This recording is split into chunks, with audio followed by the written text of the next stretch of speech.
It's Platt, and today we head to the mountains. That's next with Platt's Beer of the Week.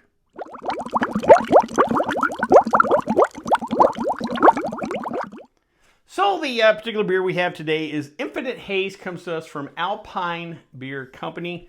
A little background at Alpine. Alpine was founded by Pat McElhaney in 1999 in Alpine, California. Alpine is east of San Diego, up in the mountains, thus Alpine. Originally, the company started off as a contract brew. They contracted a beer called McElhaney Red, and they did it through AleSmith Brewing, which is located in San Diego. After the first couple of years, they gained enough success, notoriety, kind of a following to where in 2002, they finally opened their own brewery in Alpine, California. Now, originally they were known for higher ABV beers, strongly hopped beers, and started really kind of gaining some traction. By 2006, they were ranked as the fifth best microbrewery in the U.S. by Beer Advocate. So things were really kind of going along. They later kind of gained a reputation of being one of the early participants in the sour beer thing. Today there's sour beers everywhere, but about 15 years ago that was definitely not the case in the marketplace. And Alpine kind of dipped their toes in that, even though they'd had a reputation for other style of beers. But they did dip their toes in the sour things. Things were moving along until 2014 when they were acquired / merged with Green Flash Brewing. Green Flash held the majority stake and ended up moving production to their facility in San Diego. Things were working fine for a little while until 2018 when March that year, Green Flash had defaulted on a loan and were foreclosed on. Through a little scrambling, they found an investment firm to purchase the brewery, but through all of this, Pat's son, Sean, who had come on as a brewer, was laid off, and the McElhaney's kind of went their separate ways. Now, luckily for them, because that production had been moved to San Diego already, the lease on the Alpine Brewing had came available, and they have since then moved back in and started McElhaney Brewing, and it's a father and son duo, so at least they're back in their old haunts.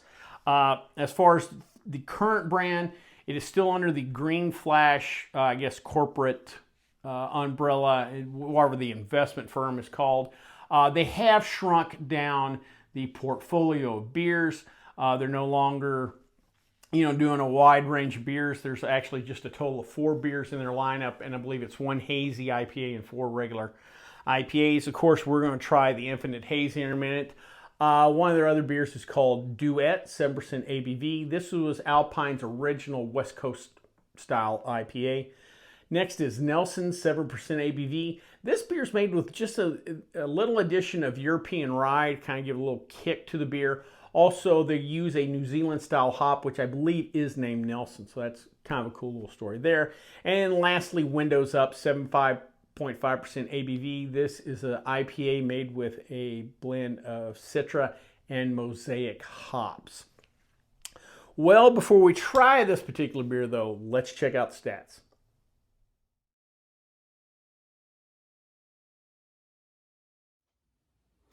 All right, guys, let's go ahead and jump in on this beer. I also believe most of their beers are canned now. I noticed at the liquor store, I didn't see anything in bottles, so they may just be a total canned line of beers.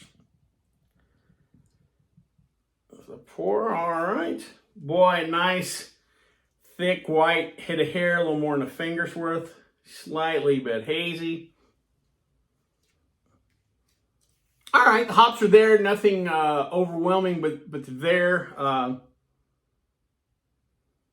Get a little citrus on the nose. While I'm letting that kind of settle, let's go ahead and go to questions for Platt. If you have a question that you would like me to answer in a video, please send it to plattsboozblog@gmail.com, and in the subject line, put questions for Platt. Today's question comes from Amphid, and Amphid asks basically something I refer to, if you're regular, probably heard me refer to as the balloon trick for homebrewing, or using a balloon as an airlock. And I'm going to do a little practical demonstration here for you. For demonstration purposes, let's imagine this is just a 1 gallon jug of juice that you buy at a store, plastic juice. In my very first video where I make just homemade wine, I recommend that you just keep the cap loose, and if you squeeze the ball a little bit, let some air out, and that will let you know that the CO2 can escape. You still keep the lid on loosely to make sure bugs or anything else doesn't get in. Once you get into home brewing, I do suggest you get one of these. The stopper fits on top of most bottles, gallon jugs of either grape juice or apple cider you buy at the store or wherever. This fits kind of in the generic diameter of most openings. But today I want to talk about the balloon trick. This is something else you can do. Basically, you put a little pin prick to the end of a balloon. You just take this and you just put it over like that, and it works as what are these things, 10 cents now or wherever a balloon. It's a 10-cent airlock basically. And if we had juice in this and I was pitch yeast now, probably within about 8 hours or so, you'll start to see the balloon inflate. And as long as you had that little hole in there, when it filled out enough so pressure, it would leak out. If for whatever reason you didn't, prick the hole, you could just kind of burp it along the side, let the air out. But that's the balloon trick, and that's how you use a balloon as an airlock. So, Amphit, hopefully that answered that for you.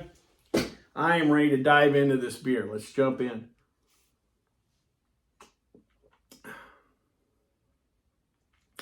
That's nice. That's a nice, easy drinker, even though we're at 6.5%. This goes down real easy. I can see just knocking these back on the golf course or wherever. I get a little citrus, I'm presuming from the hops.